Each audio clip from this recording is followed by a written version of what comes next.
at the table, and we are doing the battle at Kembles, Cascade, and I'm with Jason Tagmeyer, by the way.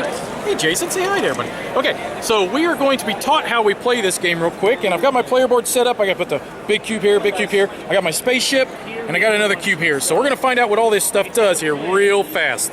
And there are two possible turns. There's a battle turn and a power down turn. I will explain the battle turn first. Part one of the battle turn is move and fire. You get one free move and one free fire every turn. You can move, and then fire, or you can fire and then move. Doesn't matter what the order is at all. During your fire and move phase, you have the option to overcharge, as you can see down here on your player mat. You have one overcharge and then a second overcharge. Your first overcharge takes one energy right here for an additional move or fire, not both. You got to choose one, and again for your second, it costs you 2 energy this time, and gives you an additional move or fire. So that's of 4 possible actions, one of which has to be a move, one of which has to be a fire if you take them all. The second part is resolve threat. Threat or damage is the little explodey symbol here that you're going to see all over the place. I love explodey symbols. Resolve threat is going to be the damage that the shots that were fired at you, they're going to be tracked here on this top thing. And when we resolve threat, we look at how much threat you have, and we say, okay, you have 2 threats, so you lose 2 energy, and then we reset your threat down to 0. And then we go to phase 3, which is add new threat. So threat is like the shots that were fired at you during your last turn, and you had to try to dodge and weave to avoid them. So to add new threat, we look at where you are on the board. So if the yellow guy here is on the board here, we're going to look primarily. You're going to get threat from just the 8-way directions around you. So here's 1, 2, 3, and none of these other ones. So we would set him here to 3 threat.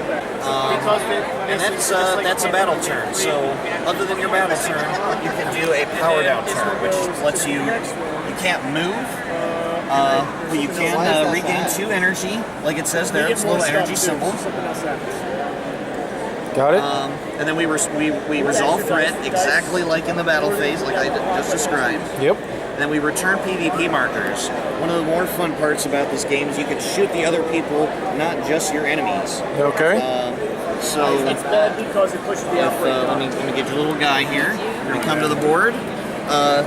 Let's say the blue guy wants to shoot the yellow guy. Well, first of all, when we start the game, everybody starts back here on their board with a rotary cage that tells you which direction they could fire. It's set in the beginning to shoot forward. But you can use an energy to change that direction. So if you used an energy, change direction, come back to the board, and now you can fire at them for threat. And the way that works is you don't fire for damage, you fire for threat.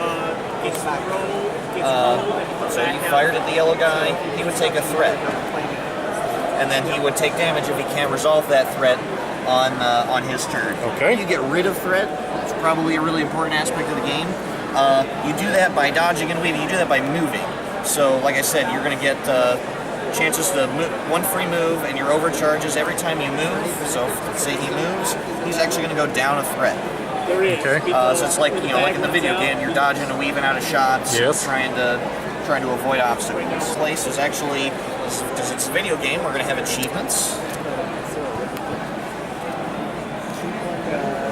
It's Pixel Link in the space game. Yeah, I don't know if I like games that are based off of video games.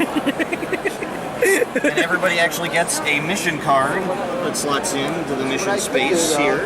You only ever get 1 mission card. Okay. But once you complete it, you get the number of crowns here. Anywhere you see crowns, that's victory points that go bump you up on this track. Like so. Whenever you get any of these achievements, you just say, hey, I got that achievement. We give you the points. Finally, you can shop. And the money in this game is actually called Bellonium. These awesome little crystals, and you'll see there's symbols all over the place here.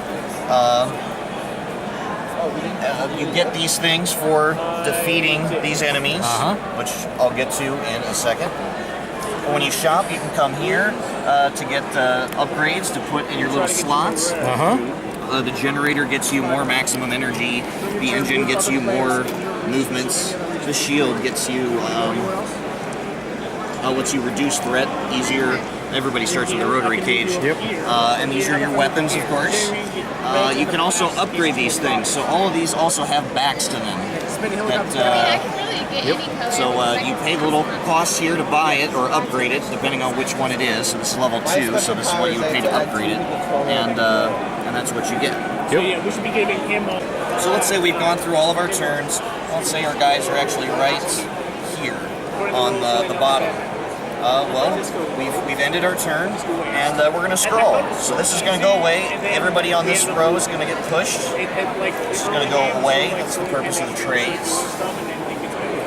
This will get swept away, and we'll just deal out 4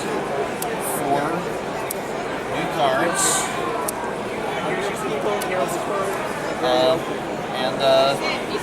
We'll have to resolve if anybody gets scroll pushed into things like asteroids. Getting pushed into asteroids is bad. Power-ups can be bought, and these give special little powers. They can be bought for 2 Bellonium.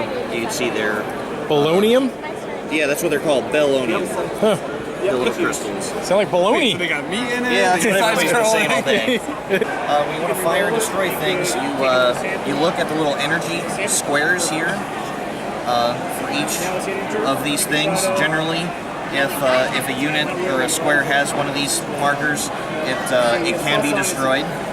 So, let's say yellow's here, and he's got his rotary cage pointed the correct direction, and he fires on that for 1 damage, and he hits it. We're going to take from this deck, the sensor deck, which I'll go over in a minute. That helps us determine who goes first, player order.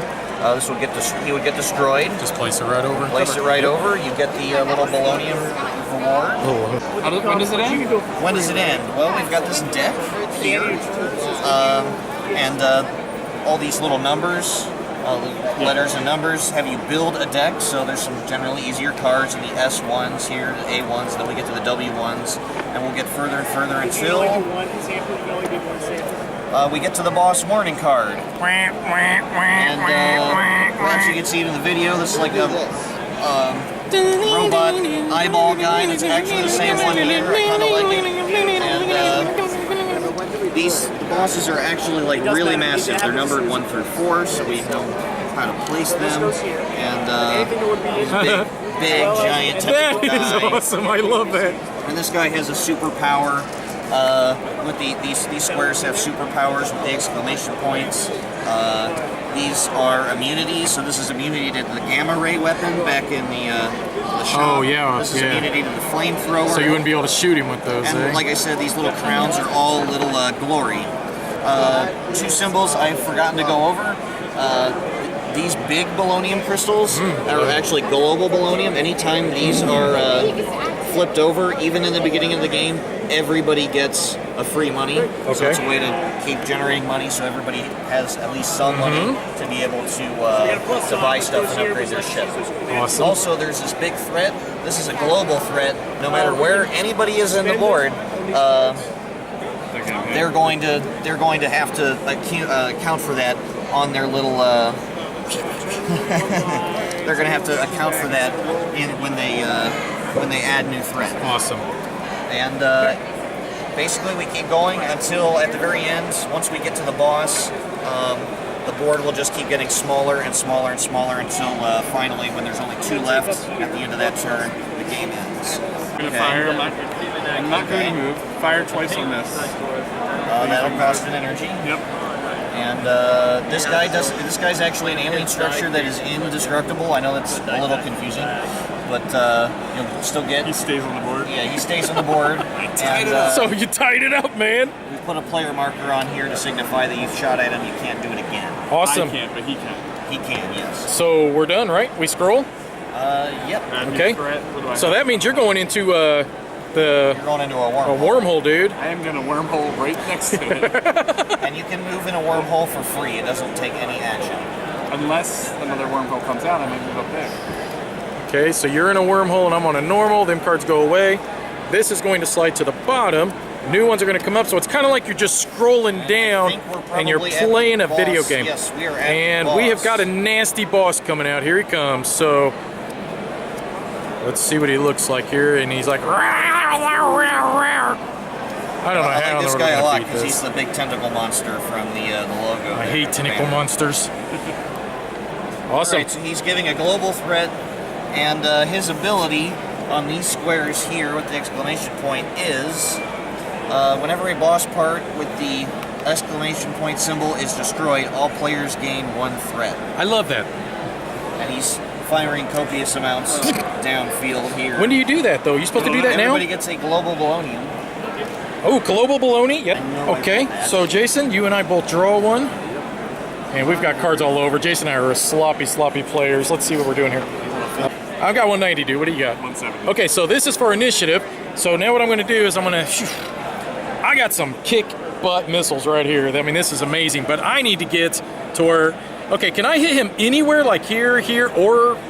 I mean, where exactly do I have to hit him? You see little energy things, you can hit him if you don't have anything blocking your missiles. Okay, so as we're doing this board is just going to constantly just get us closer and closer to this guy, isn't it?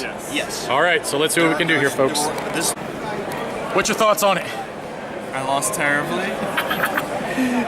You didn't destroy a part of the boss monster. You destroyed one piece of the boss monster. I'm just gonna say it was a blast. Well, it was a lot of fun. I actually thought it was pretty cool. This was our final score. Jason ended up with 8. I ended up at 11. Oh, and then I got an extra point, so I even actually rub your face in it at 412. We actually destroyed the entire boss and saved the galaxy. I'll be honest, guys. If not for me, it would not have happened. Jason really was a non-factor. But hey, a cool game. I actually liked it a lot. It's very reminiscent of a kind of arcade classic. You're just flying through space. You're destroying ships. You're trying to attack your opponent at the exact same time. It's a lot of fun. You know, obviously this is after one play, but yeah, I'd like to play it some more and exactly see more powerful upgrades and weapons you could possibly get, and kind of, you know, maybe even get 4 players on here and see what kind of chaos you could create with that. Jason ran through a bunch of mazes and collected points. I'm not sure what that's about. I'll have to check into that some more. You know, and beside that, baloney being the money, I don't understand that either. But hey, pretty cool game. Check it out. How did Jim manage?